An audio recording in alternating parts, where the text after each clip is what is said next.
ही जी काय काय आहे ती एक ठिकाणी राहत नाही, परंतु त्यामध्ये काय आहे, मन नावाचं एक काय आहे, राजा आहे. तो मनाचा जो मन आहे तो एका ठिकाणावर राहत नाही. मनोराजा एक देहपुरी, तो मनाचा काय आहे, राजा आहे. कशाचा आहे, देहाचा तो मन राजा आहे. तो मन एका जागेवर थांबत नाही. बहुत चंचल चपळ, येता जाता न लगे वेळ, असं असणार मन. ते काय करा, तन मन ध्यान, ध्यान धरा, द्या लावणिया नीट, जरी करणे असेल गोड शेवट करा. जर शेवट गोड करायचा असेल तर एवढं करावं लागेल, तरच शेवट गोड होईल महाराज म्हणतात. म्हणून महाराज म्हणतात माझा शेवट झाला. कसा झाला, गोड झाला. शेवट तो भला माझा बहु गोड झाला. गोड झाला पण बहु झाला. त्यासाठी काय केलं तर महाराज म्हणतात तो शेवट माझ्या जीवनामध्ये गोड झाला. आणि ते शेवट गोड झाल्यानंतर मी भगवंताला प्राप्त झालो. आणि भगवंत म्हणजे भगवंताच्या भेटीला आलो. कुठं आलो, अभंगाच्या दुसऱ्या चरणी. आलो निजाच्या माहेरा, आलो निजाच्या माहेरा, आलो निजाच्या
भगवंताच्या भेटीसाठी आलो, निजाच्या माहेरा आलो. मग महाराज म्हणतात, महाराज जीवनामधले सर्व सांगतात, पण एखादा म्हणेन एखादा व्यक्ती जो कृती करतो तो त्याची सांगितली पाहिजे का त्याने.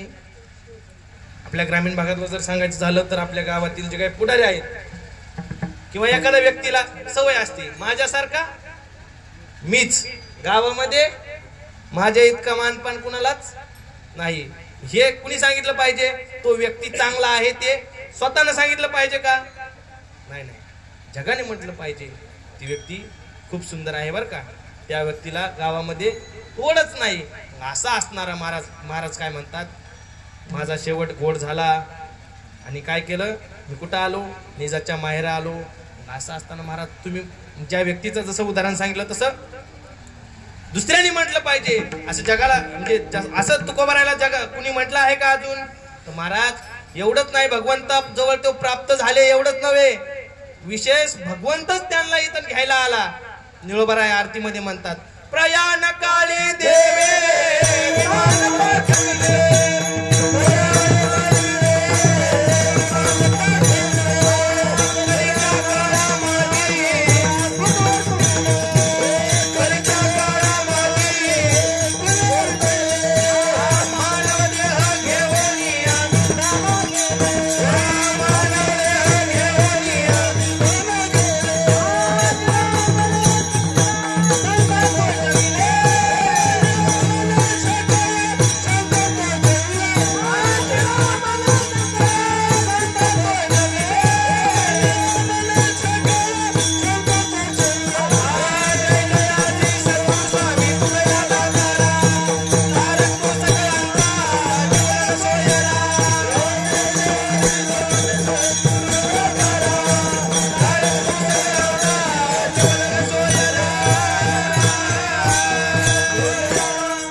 जीवनातले प्रसंग सांगतातच. महाराज शेवटच्या अभंगामध्ये म्हणतात, आम्ही जातो तुम्ही कृपा असू द्यावी, सकळा सांगावी विनंती माझी. ह्याच्यात दुसरं चरण जे काय ते खूप महत्वाचं आहे. वाढ वेळ झाला उभा पांडुरंग, तो भगवंत आहे तो काय आहे, उभा आहे. वेळ होतोय, वैकुंठा श्रीरंग बोलावितो. असं असताना महाराज म्हणतात, प्रयाण काळी देवे विमान पाठविले, मानव देह घेऊन या निजधामा गेले. विठाला विठाला प्रयाण काळी देवे विमान पाठविले, कलीच्या काळा माझी अद्भुत वर्तविले, मानव देह घेऊन या निजधामा गेले, निळा मने सकळ सांगता दोषविले. महाराजांच्या जीवनातल्या महाराजांनी सगळ्या घटना सांगितल्या, परंतु महाराजांच्या जीवनातल्या इतरांनाही बरेच वर्णन केलेले अनेक आपल्याला दाखले देता येतील. स्वतःचा मानव देह हे देह घेऊन वैकुंठाला जाता येतं का, तर नाही. हा देह कसा आहे, नासका आहे. देह जाणार आहे. या देहावर सत्ता कुणाची आहे, काळाची सत्ता आहे. म्हणून हा देह काळाचा असतानाही महाराजांनी काय केलं, तो देह घेऊन गेले. नवीन नवीन महाराज काय म्हणतात, काळ आमच्या घरी काय करतो, चाकरी करतोय. काळ गुलाम सलाम करी, तो कया घरी राबत असे. किंवा महाराज म्हणतात, विठाला विठाला आम्ही माथा दिला पाय, जगत रखाय, आम्ही माथा दिला पाय, आम्ही माथा दिला पाय, आम्ही माथा दिला पाय, जगत रखाय, आम्ही माथा दिला पाय,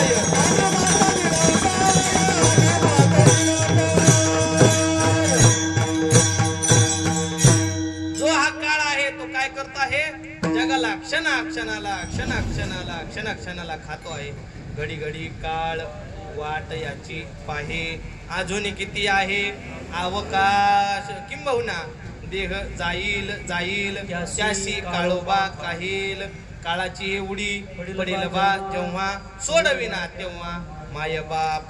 या जन्माला आल्यानंतर जीवाला जर या जीवनामध्ये सोडवणार जर कोण असेल, तो भगवान परमात्म्याशिवाय या जीवाला इतरत्र कुठेही सुख नाही. तुका म्हणे तुला, तुका म्हणे तुला, तुका म्हणे तुला, सोडविना कोणी. तुका म्हणे तुला, तुका म्हणे तुला, तुका म्हणे तुला, सोडविना कोणी. तुका म्हणे तुला,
जीवाला सोडवणारा कोण असेल, तुका म्हणे तुला सोडविना कोणी, एका चक्रपाणी वाचून या. म्हणून या जीवाला जन्माला आल्यानंतर त्यांनी भगवंताची प्राप्ती करून घेण्याची अशी तळमळ मनामध्ये असली पाहिजे. महाराज म्हणतात, कोणे गावी आहे सांगा हा विठ्ठल, जरी ठावा असेल तुम्हा कोणा. किंबहुना म्हणतात, जर मी वाटानं चाललो तर प्रत्येकाला मी विचारील, तो भगवंत कुठे आहे कुसाविसी हिची वाटे जे जे भेटे तयासी देव कृपा करील मज काय लाज राखील असं असताना महाराज म्हणतात तो भगवंत त्याची प्राप्ती करून घेतली पाहिजे आणि त्या भगवंताची प्राप्ती झाल्यानंतर जीवनामध्ये काहीही करायची जरूरत पडत नाही. हरी आला आता मग कैची भय चिंता असं असताना महाराज म्हणतात भगवंताची मला प्राप्ती झाली आणि मग काय झालं माझ्या जीवनामध्ये जे काही दुःख होते त्यांचा काय झाला नायनाट झाला. अभंगाच्या तिसऱ्या चरणात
मागच्या जन्मामध्ये किंवा जे काही अनेक जन्माचे जे काही दुःख होते त्यांची नष्टता झाली त्यांचा नायनाट झाला. कशामुळं त्या भगवंताची प्राप्ती झाल्यामुळं परिहार झाला अवघ्या दुःखाचा मागीला असं असताना महाराज म्हणतात परिहार झाला.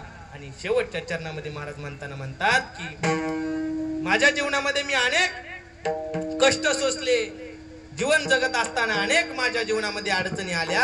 असं जीवन जगत असताना मी भगवंताच्या प्राप्तीसाठी मी आयुष्यभर खटाटोप केली आणि त्या भगवंताची प्राप्ती झाल्यानंतर माझी दुःखाचा नायनाट झाला.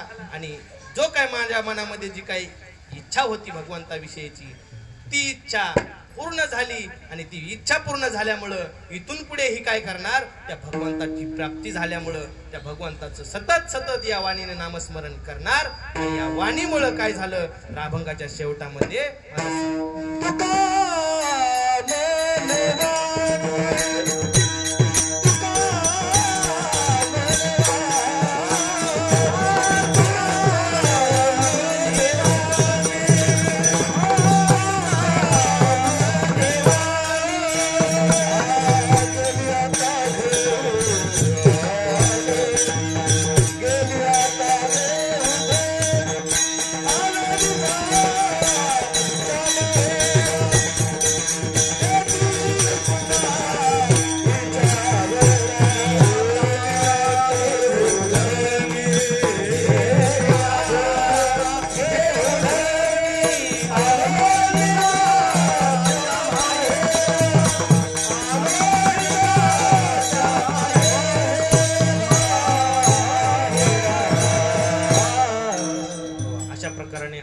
सरळ सरळ भाव सांगण्याचा मी प्रयत्न केला आहे. अभंगाचा भावार्थ असाच असेल असे माझं काही दुमत नाही. म्हणून भगवंताविषयी आपण जीवनामध्ये आल्यानंतर भगवंताचं सतत नामस्मरण केलं पाहिजे. किंबहुना देवे दिला देह भजना घुमटा तो या झाला भाटा बाधिकेचा. त्याप्रमाणे आता आपण सर्वजण एकदा हातवरी करा. 2 तास तुम्हाला काही कुणाला नीट आहे का नाही फक्त आपण 2च मिनिटं भगवंताचं नामस्मरण करा. वरती करा सर्वजण हात. विठोबा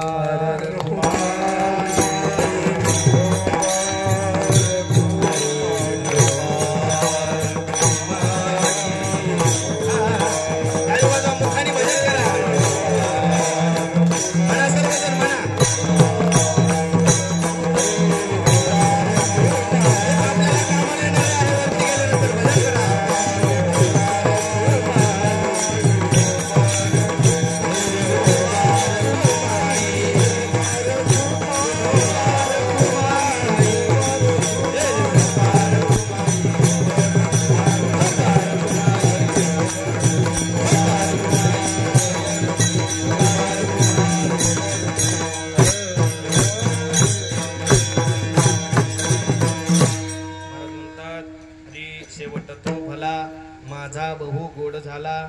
आलो निजाच्या माहेरा, भेटी रखुमाईच्या वरा. परिहार झाला अवघ्या दुःखाचा मागिला. तुका म्हणे वाणी गेली आता घेऊ धनी. या वाणीने नामस्मरण करत असताना जरी आम्ही तरी कुणाची स्तुती जरी करायची झालो तर फक्त आणि फक्त त्या भगवंताचीच स्तुती करू. आणि निंदा जरी करायची झाली तरी भगवंताचीच निंदा करू. निंदा अथवा स्तुती करावी देवाची, कीर्ती मानवाची वर्णू नये. महाराज म्हणतात जन्माला आल्यानंतर प्रत्येक जीवाला जायचं आहे. आणि जन्माला आलेल्या प्रत्येक जीवाला जात असताना त्यांनी फक्त या जन्मामध्ये आल्यानंतर भगवंताची प्राप्ती करून घेण्याचीच तळमळ मनामध्ये ठेवून जीवन जगावं. आणि एवढंच पुढं कामाला येणार आहे. करा हरिभक्ती परलोकी एक कामा सोडविल यमापासून या. त्या यमाच्या इतक्या वेगवेगळ्या प्रकारच्या यातना आहेत. ज्यांनी गरुड पुराण ऐकले त्यांना त्या सर्व माहीत आहेत. मग अशा जर यातनामध्ये जर आपल्याला मुक्त व्हायचं असेल तर त्या भगवंताचं नामस्मरण आपण केलं पाहिजे. असो झालेली सेवा भगवंताचरणी समर्पित करत असताना एक बाप आपल्या मुलांसाठी काय काय करतो हे तुम्हाला सर्व दिसत आहे. मगाशी मी ओबी सांगितली भूमीचे मार्दव सांगे कोंबाची लवलव. किंवा आपली जुनी मराठवाड्यातली जर मन सांगायचं झालं घराची कळा अंगण सांगते. तसं एवढं सर्व आमच्या मामांनी कमवून ठेवलं असतानाही किती त्यांनी काय काय कमवलं ते अनेक प्रकाराने कमवलं. तर महाराज एका ठिकाणी त्याचं वर्णन करतात. आई बापाचे गाणे बऱ्याच जण म्हणतात पण आपण तुकोबरायाचं एक प्रमाण आहे ते म्हणू. हरी बाप करी जोडी लेकराचे वडी. बाप करी जोडी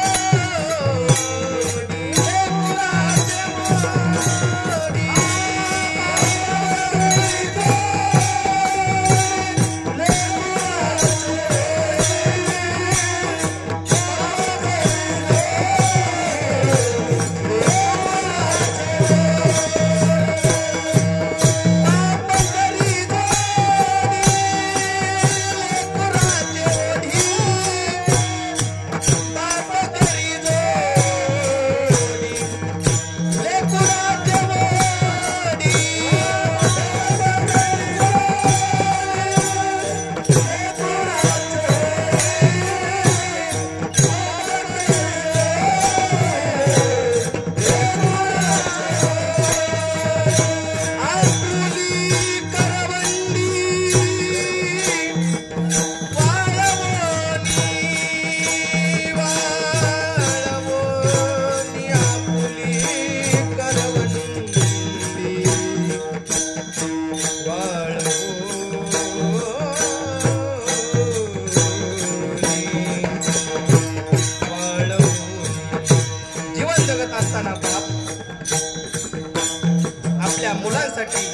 वेगवेगळ्या प्रकारच्या आटापिटा करत करत तो जीवनामध्ये कितीही कष्ट सुटू द्या जीवनामध्ये फाटकी जरी बनेल असली तरी बापाच्या अंगामध्ये जरी फाटकी बनेल असली तरी त्या मुलाला एक नवी बनेल घेऊन तो बाप देत असतो. आपल्या पायाची चप्पल जरी तुटली तरी तो बाप मुलाला 5 प्रकारचे बूट, शाळेचा बूट वेगळा, घरी वापरण्यासाठी बूट वेगळा, अशा वेगवेगळ्या प्रकारचं अनेक प्रकाराने त्या मुलांसाठी वेगवेगळ्या प्रकारचे कष्ट घेतो. महाराज म्हणतात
वरवंडी